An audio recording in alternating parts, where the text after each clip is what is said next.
guys. Well, let's see. We celebrate Samhain from the 31st to the 1st, so happy Samhain still. Wonderful. Alright, so what did you guys do last night? Did you guys do anything fun? Anything exciting? Any magic? Any divination? Ouija? Maybe cemeteries? No? No, me either. So all I did was, it was really peaceful. It was just so calm, and just the whole house was filled with something. But it was wonderful. It was an amazing feeling, and I loved it. You could just feel the spirit. It was like a spiritual highway, literally running through, and then all different directions, and it was really crazy. So, but yeah, I just had a really simple ritual. All I did was refresh all of my spirits' coffee, gave them a little treat. That's pretty much it. Talked to them, just said, wrote my petition, spoke my petition aloud. I found this really beautiful Samhain poem online. It was very beautiful, so I kind of took little pieces of it and just kind of built my own, and I feel really short. I just feel really short. I built my own, just kind of my own Samhain chant or rhyme, and it was really wonderful. It was very peaceful. We had one trick-or-treater. My little baby cousin was something from the Purge. I don't know what purge. I don't know how many purges there are, but there's a lot of purges. So she looked beautiful. I love you. I love her to death. So that was pretty cool to see that. But yeah, it was just the communication was very quick. Very quick yesterday. It was amazing. It was an amazing day to read. I mean, the readings all day yesterday was amazing. It was just so easy. I mean, so easy. And people are so convinced that this veil is, I don't think there is any veil whatsoever. Once you're touched by spirit, once you are open, you are open, and it does not close at all. It only intensifies through the years, and it seriously intensifies a lot. So the veil thing, I cringe, kind of. But I mean, I get it. I do get it. So I mean, I think it's just a metaphor for the third eye opening. So yeah, basically what I did, I sat down. Just sat down, I made sure I was clean, I took a little shower, felt really cool, calm, collected. Closed my eyes. Everything was mental astral, so everything was just in my astral plane. Ouija pop. First time I've been there in a long time. Very different. There's lots of stuff there, so people have been there. You guys have been going there. Who has been going to Ouija pop? Anybody? I thought it was pretty interesting. So, just sat down, blessed a candle, a black one. One for Baphomet, my working with Baphomet, and my own, which was literally, so I, blessed it with the middle, or the ring finger, left hand, saliva, 3 X's, the traditional witch way. And then I just kind of sat there with it, and I tranced out big time. I mean, majorly, like I used to when I would Ouija, and I would just forget the entire session, or that I did it. So I just kind of tranced out, went into this, I don't know, I seen my entire, as soon as I started to lay my compass and invite the energies in, Isis and Thoth, the ancestors, all of the beneficial energies that would want to help me in my working. Once I asked that, it literally took a big turn. This was no longer a bedroom. It is a bedroom in a temple room, but it was literally outside of space and time, just floating in the clouds by the moon, which there was no moon last night, so I don't know where that came from. But it was really peaceful. I mean, it was just so, the simplest thing like that is so spiritual, and it just it reinforces your faith, it reinforces everything, and it's just incredible. And then you wake up the next day and you feel amazing, and it's just like you're relaxed, all your muscles don't hurt, and it's just a good thing. So when I was in the astral with Isis and Thoth, there was so much. I couldn't see much. I don't know why. Couldn't see much at all. But Isis, she had approached me, and she would instruct me on what to do with that candle. So I would literally, that candle, while I was in the astral, she would instruct me, and I had the candle in the physical as well. So I had it holding it in my hand, and then I took my needle, and in the astral and in the physical, simultaneously at the same time, don't know how I did this, wrote my name on it, my birthday. Set it up in my little votive candle holder, and set it on Baphomet's altar. Or no, I didn't set it on Baphomet's altar. I put it in a different little candle holder, and you guys can see that on my public page. I don't read wax, so I know a lot of people do. My very good dear friend Natasha is a very, very good wax diviner. So that was, I love your wax divination. But yeah, it was just really peaceful. So yeah, I did this all with my eyes closed, and surprisingly, when I came out of that trance-like state, everything was perfect. I was like, whoa. So yeah, it was very, very, very intense, but simple. So it's just very hard to explain with words. That kind of a spiritual experience, but it was great. So basically, the candle it was for,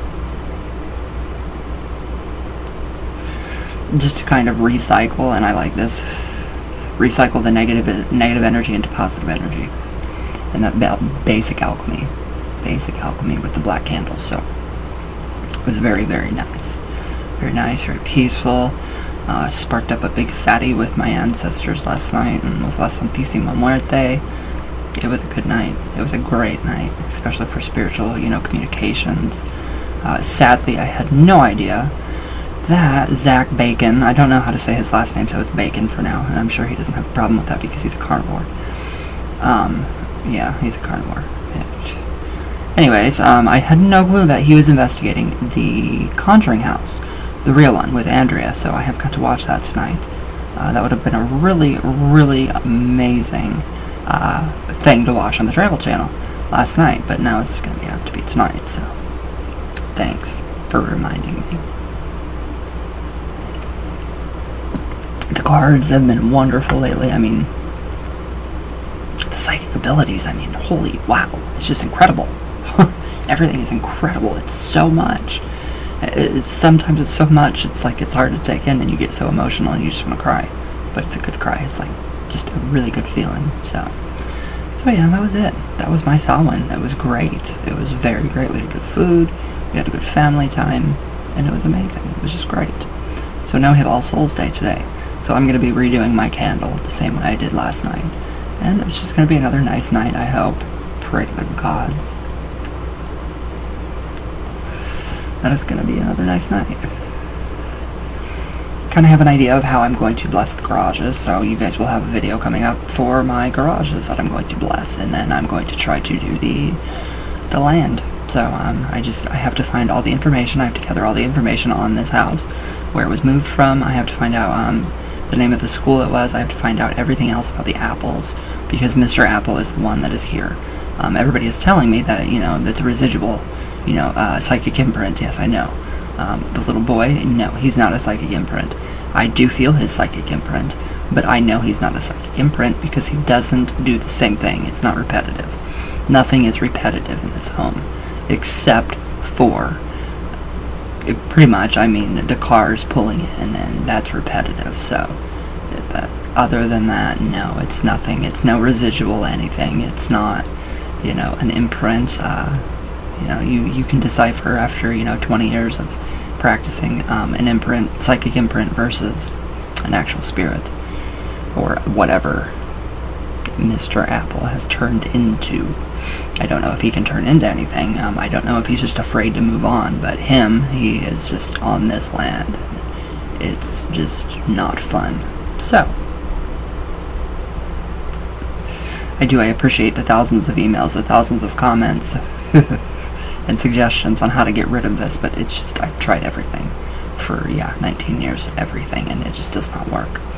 So I'm actually literally going to do a Catholic house blessing now, so we'll see how that one goes. So I'm going to just kind of fall back a little bit onto what I was, well, not really raised in Catholicism, but I was baptized Catholic, which means nothing.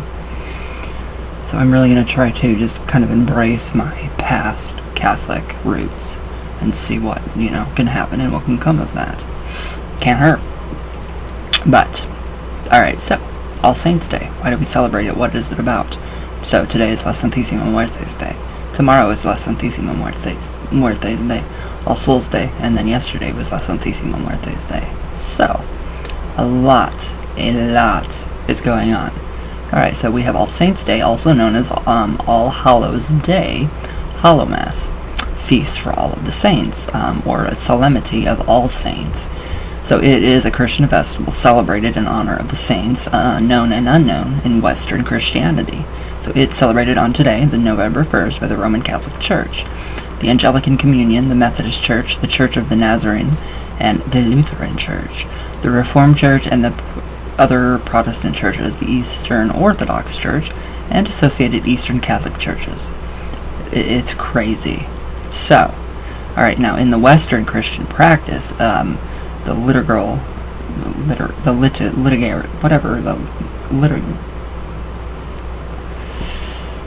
I know somebody's gonna say something about that. I don't even care. Yeah, this celebration begins at Vespers on the evening of the 31st of October, All Hallows Eve, All Saints Eve, and ends on the 1st of November.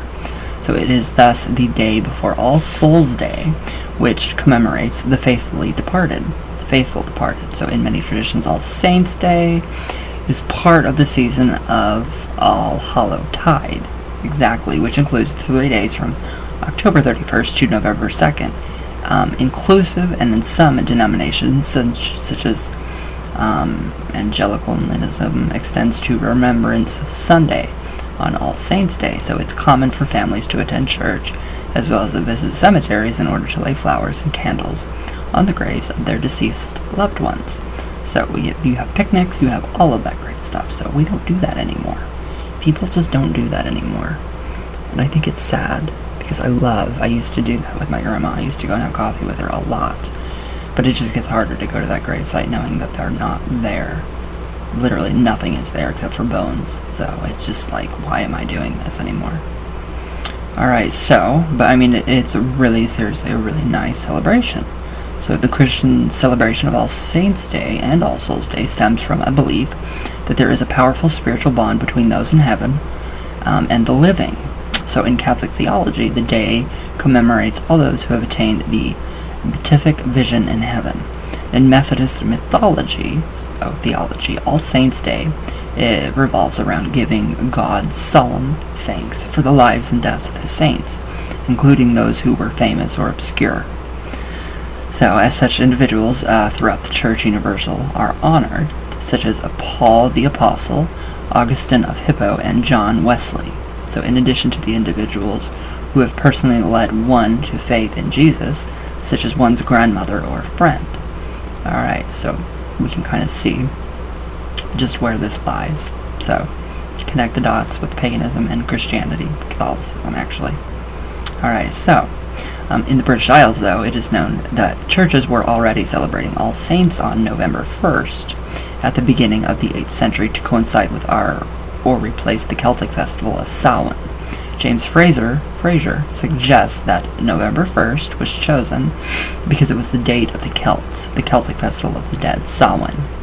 Alright, so today is actually the day for them. So, however, Ronald Hutton points out that according to Hoengus of Talagat, DCA 824, the 7th and 8th century church in Ireland celebrated All Saints on the 20th of April.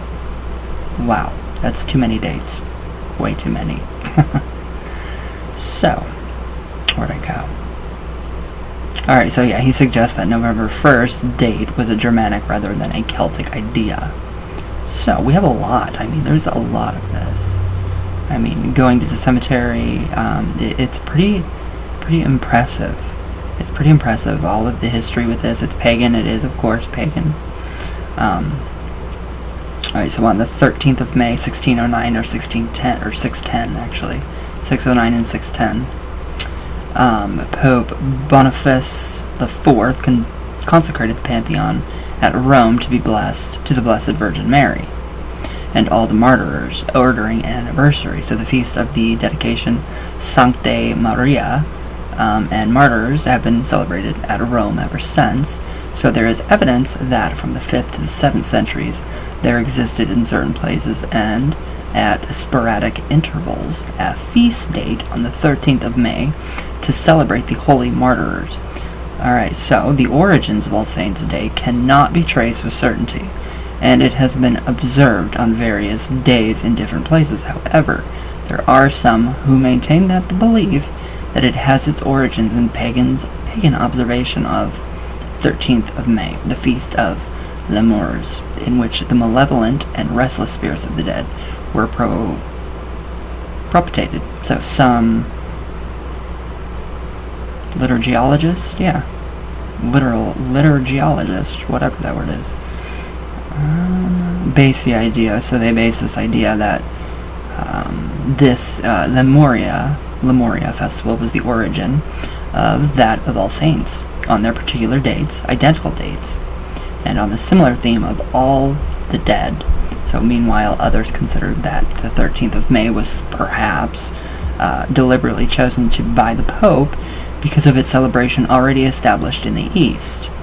So we have a lot, everything. So, and they just try to cover it up over and over and over, and it's crazy. So, it's celebrated literally everywhere across the United States. The Protestants, everybody celebrated this. And it's it's interesting. It's really interesting to see how these other people, practice and honor their ancestors, and from different cultures and different religions, and just throughout the whole world. And we all have this one common, theme in common, and it's that of honoring those who have passed. So, just to quote Lorraine Warren again, whether you're all forms of religion stem from superstition, whatever you're praying to. If you are praying to any kind of all-powerful being, then you are actually we're all praying to the same God, just with many different names. I loved that quote from her. Same thing with Ed Warren. He said the same thing. That kind of put me more at ease with Ed. So, I really wanted to do some Ouija work last night and, talk to her, but, I don't want to bombard her. I feel like she, there's so much about her online. People keep, trying to just, let her rest. She obviously had her life's work cut out for her, so, that's why I'm not trying to contact Lorraine anymore. The first session, when she said she was in heaven, she was with Jesus, she was happy. That was it. That's really all I needed. But it would still be so amazing for her to actually be here. So if she was here today, I really honestly think she would solve this problem. I don't know if it would be just her, though. So I don't know. But I really think she could help with what is going on here. So I'm not 100% sure, though. So, I've seen some amazing pictures and stuff of your guys' altars and everything on Facebook, on Twitter. It was just amazing. It was really neat. So you guys are just so creative, and I love it. I love everything that you guys are doing. And then some of my students, I see my work and your work, and I think, I'm just like, oh, I love it. I love you. I'm going to just smash your face. You're so cute. I love it. I love you guys. But yeah, so what are you guys doing tonight for the remaining of Samhain? Anything fun? I actually might, hopefully, if I can, do some Ouija work tonight. Get it live, hopefully, but I'm not sure. Weekends are a bit hectic, so I don't know. I'm not 100% positive. But yes, another cleansing today, definitely. Did do a cleansing last night. Made up some more, holy salt, holy water, all that good stuff. So, but yes, today I will actually be using a Catholic prayer of exorcism for the house. See if that actually helps. See if it actually works. Can't hurt, or can it? That's what I'm thinking. Like, shit, can it help? Can it hurt? I don't know. But all right, guys. So yeah, that was my Samhain. I hope you guys had a great one. I can't wait to hear what you guys did. And yes, I love you all very, very, very, very much. Thank you all for watching. And all the comments, thank you. So, all my love, all the way from Venus, all the way back down. I feel really bloated today. Wow. But alright guys, I love you all very, very, very, very much. And thank you all for watching. And I will see you guys tomorrow. Oh, October specials are rolling over into November. just because. So yes, everything's still the same. Ouija sessions are $60, full tarot readings are $30, and then when I do my live chat, it's the normal $5 one card, but you get a lot more than one card. So, but alright guys, I'm shutting up. I love you all. Everybody have a great, second day of Samhain? Yeah, second day of Samhain, I guess. So, alright guys, I love you all, and thank you for watching.